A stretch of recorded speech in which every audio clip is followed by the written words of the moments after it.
What happens when a man simply helps an elderly neighbor park her car and in response she literally blocks him in his own home? He remains silent until he does something that puts the whole street in its place.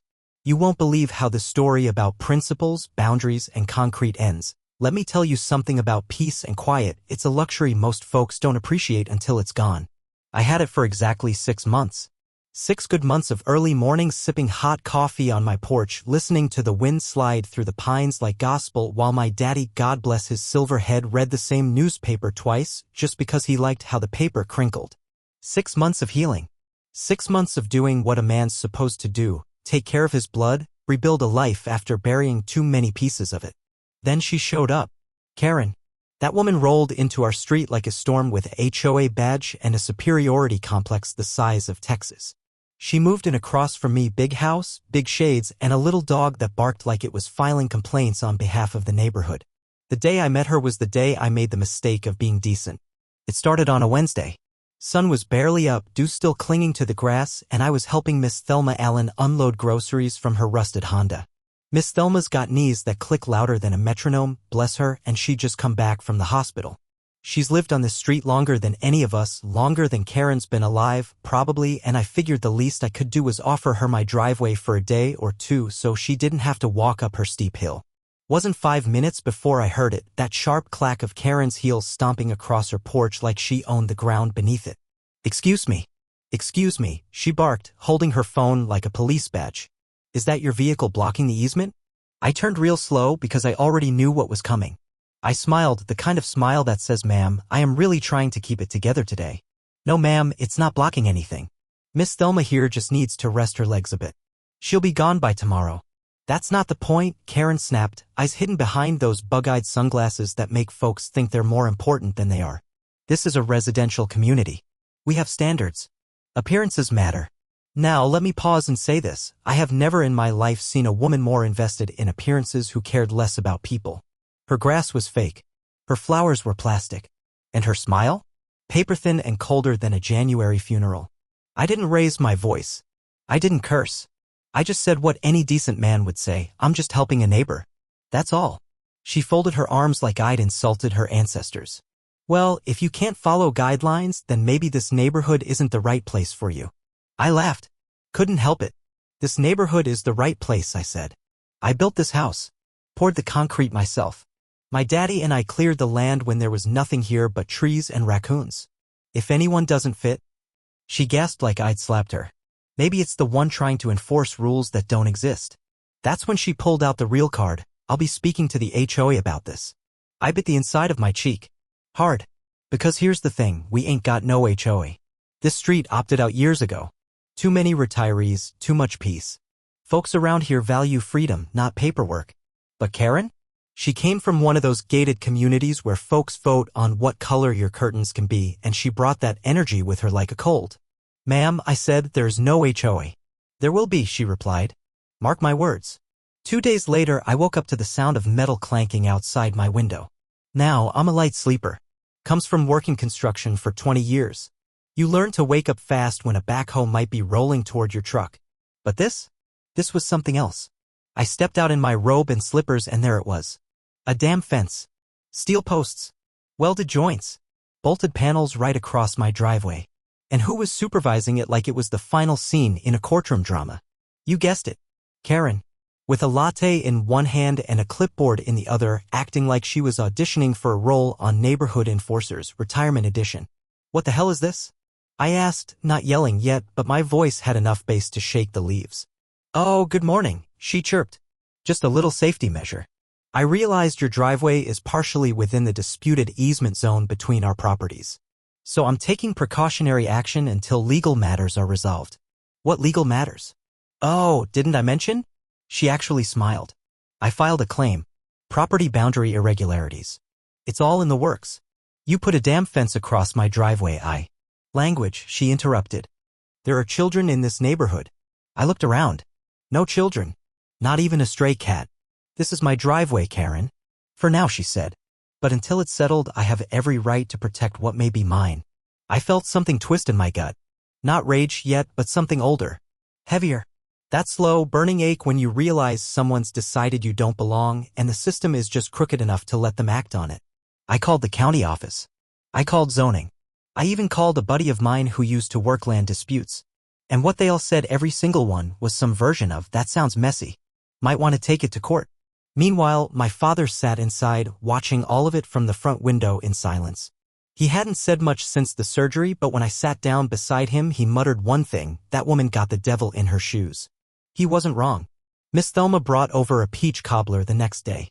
She said sorry like it was her fault the world had lost its mind. "Jake, I didn't mean to cause all this." "You didn't," I told her.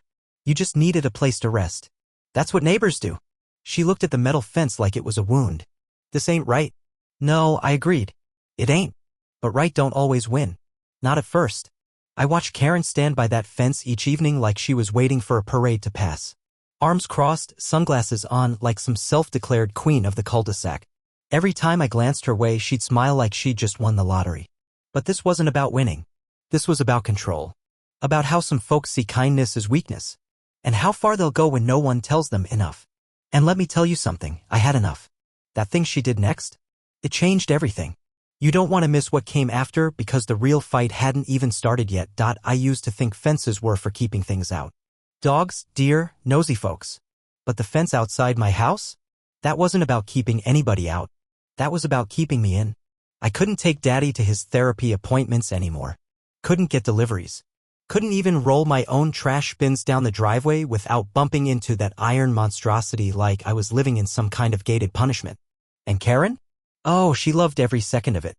She stood out there every afternoon, sipping some frothy drink from her oversized cup like she was running the whole zip code. I'd catch her peeking at me through those sunglasses of hers, the kind that make it real hard to tell if someone's looking at you or themselves. But I knew. She was always watching. And then came the notices. First one showed up on a Thursday, printed in all caps like somebody was mad at the keyboard. It was folded once, stuck under my doormat like some sort of passive-aggressive invitation. Community warning: your front lawn is in violation of neighborhood standards.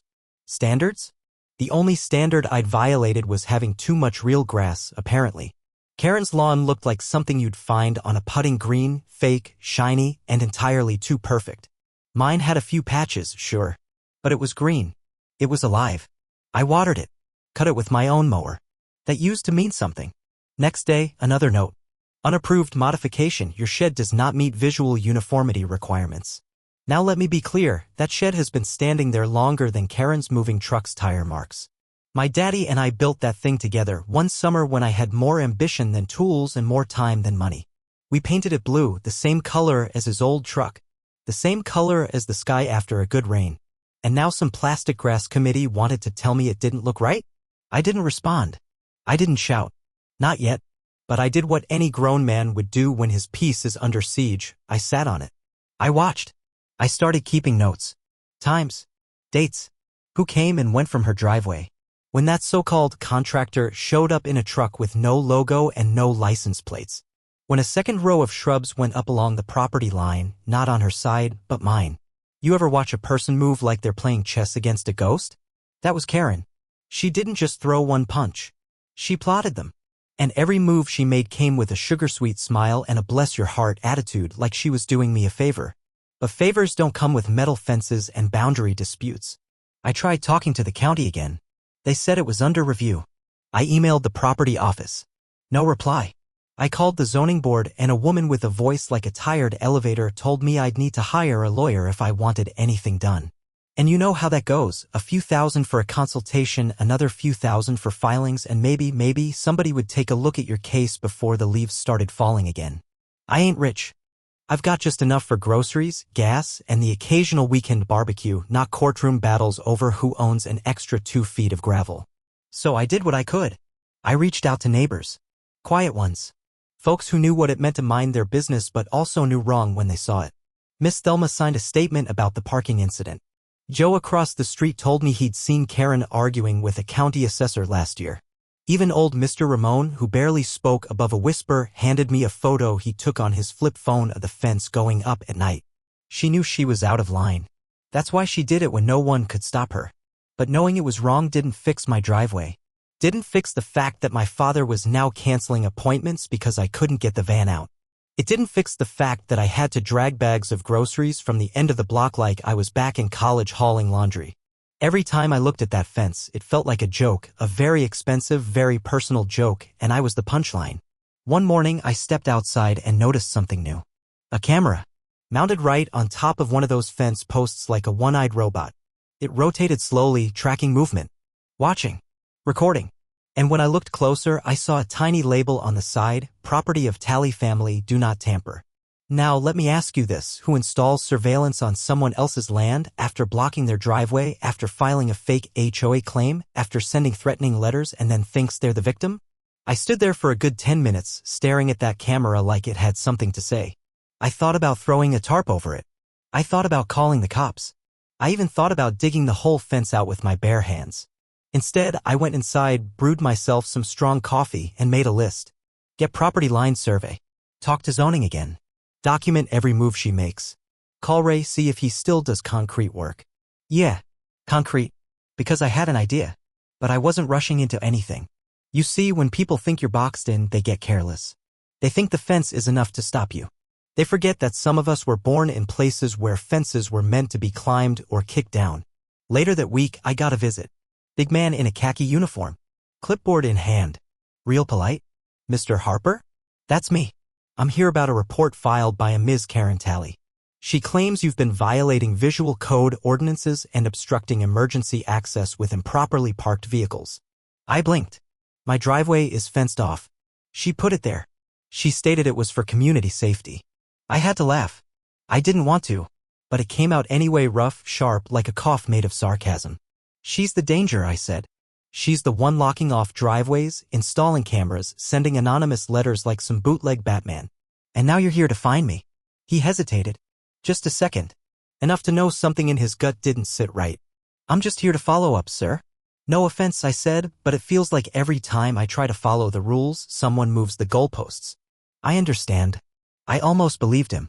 He walked off with his clipboard and I walked back inside with a heart full of fury. Not loud fury. Not throw a chair fury. But that quiet kind. The kind that builds up layer by layer until one day it's just too heavy to carry. I looked at my hands. At the calluses. At the scars from years of construction, lifting beams, pouring cement, fixing what other folks broke.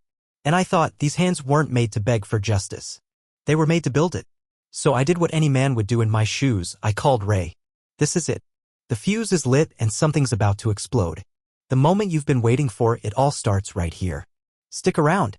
The climax is coming and it's going to hit like thunder. You ever reach that point where you stop asking for peace and start making it yourself? That's where I was. The county wasn't going to help. The neighbors were too scared. And Karen? She was escalating like a soap opera villain with a limitless supply of drama and a fresh pot of entitlement. But I wasn't built for folding. See, my father didn't raise a man to walk around problems. He raised a man to walk through them. And after 3 weeks of dragging groceries from down the street, rescheduling appointments for daddy, and explaining to every delivery driver why they couldn't pull up to the front, I finally said the words out loud. It's time. Now, before I go on, let me just say this wasn't about revenge. It was about freedom. I wanted my driveway back. My home back. My dignity. And I was done waiting for permission to get it. Ray showed up with his truck at 6:47 a.m. on a Saturday. The sky was still soft and purple and the dew hadn't even dried yet. He stepped out wearing overalls, work boots, and a grin that said he was just as ready as I was. You sure about this? He asked. I looked down at the plans we sketched out the night before. They were taped to a piece of plywood leaning against my front porch like a war map. Ray, I said, I haven't been this sure about anything since I said yes to my first smoker grill. He nodded, pulled out his measuring tape, and got to work. By 8 a.m., we had half the neighborhood watching from behind curtains. Not one person stepped out to stop us. Not a word from Karen either yet. That changed real quick. At 9:03 a.m. she emerged. And Lord, she came out like she was storming a castle. Hair up in a messy bun like she meant business, robe blowing in the wind, phone already in hand. She looked like a weather warning with Wi-Fi. She marched right up to my property line, or where she thought it was, and shouted across the half-poured concrete like it owed her money. What exactly do you think you're doing? I didn't look up. I just nodded to Ray, who kept the truck rolling. She stomped one foot. You can't pour concrete here. I finally turned to her, wiping my hands on a towel. Warning to you, friend too. Don't get smart with me, Mr. Harper. I have legal authority. I held up a folder. You mean this? I asked. Her mouth stopped moving mid-sentence. This is the updated property survey. You see this line right here? I pointed to a red mark. That's where your garage begins. And this, I pointed again, this is my land. That fence you built? It cuts clean across it. You're on my property. She blinked like I'd spoken Martian. That can't be. It is. County registered, sealed, and verified. I've got 3 copies and 2 witnesses. Ray let out a quiet whistle. And here I was thinking I showed up for a simple driveway job. Karen's face went from peachy pink to beet red. You won't get away with this, she said, voice shaking. I took a slow step forward, still holding the papers. Karen, I've been minding my business for months. I tried to talk. I tried to reason. You built a fence. You filed false reports. You installed a camera on land you didn't even own. And you blocked my driveway because I let an old woman park her car. She didn't answer. I lowered my voice. I'm not asking for your permission anymore. Then I turned and walked away. Ray fired up the mixer and the work resumed. By noon, the concrete was halfway poured, right up to where her garage started. And when I say her garage, I mean the piece of it that had been mistakenly built 2 feet into my property 20 years ago, long before either of us moved in. I hadn't even known about it until that survey came in. And I wasn't about to tear it down. I wasn't cruel. But I sure as daylight was going to make sure she couldn't use it. We laid the new drive with reinforced rebar, polished edgework, and a side extension wide enough to fit any truck I ever owned. We even carved my father's initials in the corner ALH right by the front step. A reminder of what we'd built and who I built it for. That night, I grilled ribeyes. Not because I needed to. Because I wanted to. Because celebration is sacred in a world where justice feels rented. I sat on the porch with my dad, both of us chewing in silence. He looked at the fresh concrete with a kind of pride I hadn't seen in years. She won't take that, he said. No, I agreed. She won't. But she would try. Next morning, 7:30 a.m. sharp, I heard a clang. I looked outside. Karen was standing in her driveway, staring at her garage like it had betrayed her. She'd parked her car inches away from the edge of the new pavement and realized she couldn't open her doors without stepping on my land. She tried. She really tried. She tiptoed. She hovered. She even called someone on speakerphone and loudly explained that she was being victimized by aggressive cement tactics. Aggressive cement. That's what she said. It took everything in me not to fall out laughing. But I kept my cool. Because this wasn't about laughs. This was about respect. Boundaries. The kind that get crossed when people think their status lets them stomp all over yours. Later that day, she called the county again. Then the city. Then the local news. Yes. The news. 2 days later, I had a reporter knocking on my door asking if I'd like to comment on an escalating neighbor dispute involving construction and residential surveillance. I gave him coffee. I gave him the survey. And I gave him a smile. You go ahead and report whatever you want, I told him. Just make sure you get the measurements right. He nodded, scribbled notes, and left. The next morning, the whole story was online.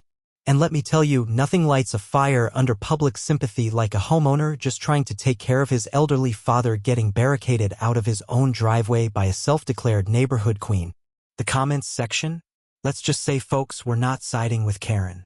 The funny thing about power is that people only think they have it until someone stands up. Karen had walked around like a sheriff without a badge, handing out rules she made up in her sleep, waving a flag of order while breaking every line in the book. And now she had to walk sideways into her own garage, because every inch of my new drive ran right through it like a truth she couldn't ignore.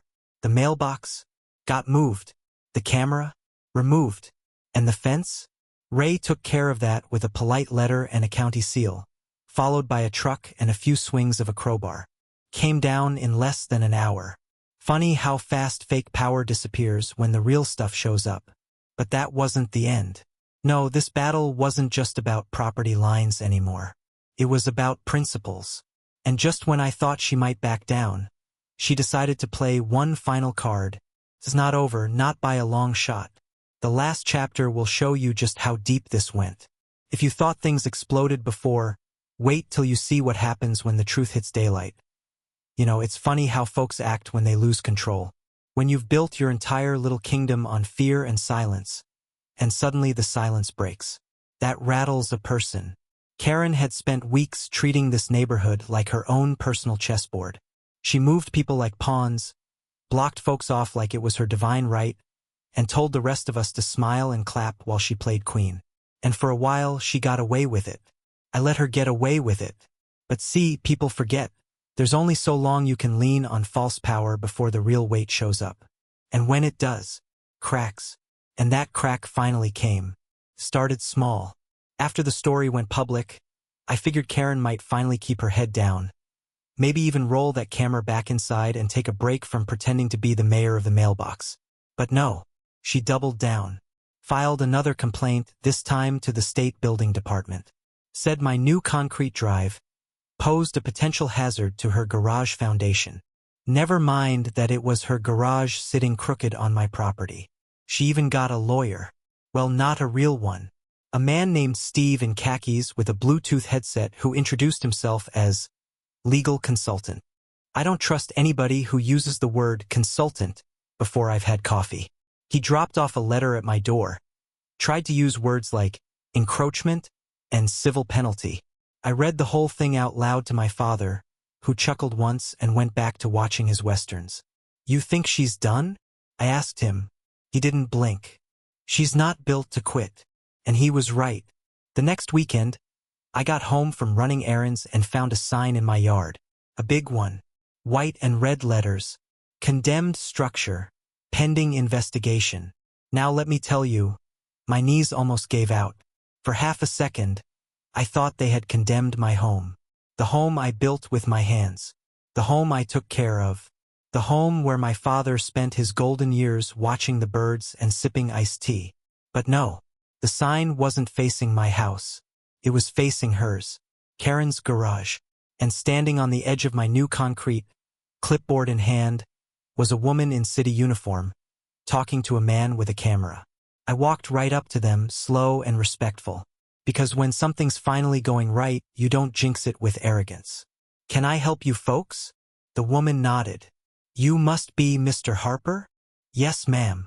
We received a formal complaint about structural irregularities on this property. Your recent survey flagged a zoning error. I raised an eyebrow. You mean? She tapped the clipboard. This garage should not be here. It's a clear encroachment on your land and built without verified permits. Now, I ain't the type to dance in public, but my heart did a little electric slide in my chest. The camera guy whispered something to her, and she nodded. Would you be willing to speak on record? I looked over at Karen's front porch. Her blinds were fluttering, just enough for someone to peek through. I smiled. You know what? I said. Let's talk. The next morning, it was all over local news. A segment called One Man's Driveway. A battle for space and respect. They showed the footage, me standing beside the fresh concrete, explaining the situation with the calm of a preacher and the facts of a lawyer. They even interviewed Miss Thelma, who broke hearts when she said, he gave me his driveway so I wouldn't fall. That's the kind of neighbor I know. And just like that, the tide turned. Suddenly, I wasn't the man blocking a driveway. I was the man reclaiming one. City officials came out. The county zoning board showed up. They knocked on Karen's door 3 times. She didn't open. A week later, a bright yellow notice of violation was posted on the side of her garage. She couldn't ignore that one. And I kept to my porch, watched birds, brewed coffee, listened to my father hum gospel tunes under his breath. Peace had a new sound. But Karen? She still wasn't done. She tried to hold a meeting on her lawn, invited a few neighbors, promised lemonade and clarity. Only 3 showed up and 2 of them just wanted the lemonade. I watched from a distance while she flailed her arms, pointing toward my house like I was a cautionary tale. At one point, she even gestured toward the garage and shouted something I couldn't quite hear. Probably blaming the laws, the land, the Lord, anybody but herself. It didn't work. The neighbors were tired. Tired of the drama. Tired of the letters. Tired of someone acting like the cul-de-sac was her kingdom. You can only cry wolf so many times before folks stop looking up. And then came the final act. Karen's garage had to be sealed off, not torn down, but no longer usable. City ordinance. I didn't push for it. I didn't call for it. I just let the truth do the heavy lifting. One morning, as I was fixing a loose board on my porch, a moving truck pulled into her driveway. 2 men started loading boxes. Karen stood on her lawn, arms crossed, staring at the driveway that ran right past her garage. The same driveway she once called an eyesore. She looked older somehow. Not in years and weight. Like all the control she thought she had finally fallen off her shoulders, and now she didn't know how to walk straight without it. She caught my eye. For the first time, there was no sneer. No finger pointing. No clipboard. Just a nod. Barely noticeable. But it was there. A quiet, wordless I lost. I didn't smile. Didn't gloat. I just nodded back, the kind of nod a man gives when he's done with war and ready for quiet. Because here's the thing, I didn't win this for pride. I didn't even do it for me. I did it for my father. For Miss Thelma. For every neighbor who's ever been told to sit down and be silent while someone else rewrites the rules. I did it because sometimes you've got to pave through the nonsense just to get where you're going. Weeks passed. Grass grew along the edge of the new drive. My porch stayed full and neighbors started stopping by again. I even got a letter from the city thanking me for peaceful civic engagement in a property dispute. Never thought I'd get thanked for not yelling. And Karen? She moved. Not far. Just far enough. New folks bought her place, nice couple with a baby and a golden retriever named Duke. First thing they did? Tore out that fake lawn. Planted real grass. And one morning, as Duke was running around chasing butterflies, the man waved from across the street and said, "Hey, Mr. Harper, that's a beautiful driveway you've got there." I nodded. "Yeah," I said. "It is. The driveway stands. The man stands taller. The system didn't break, it bent just enough for the truth to fit."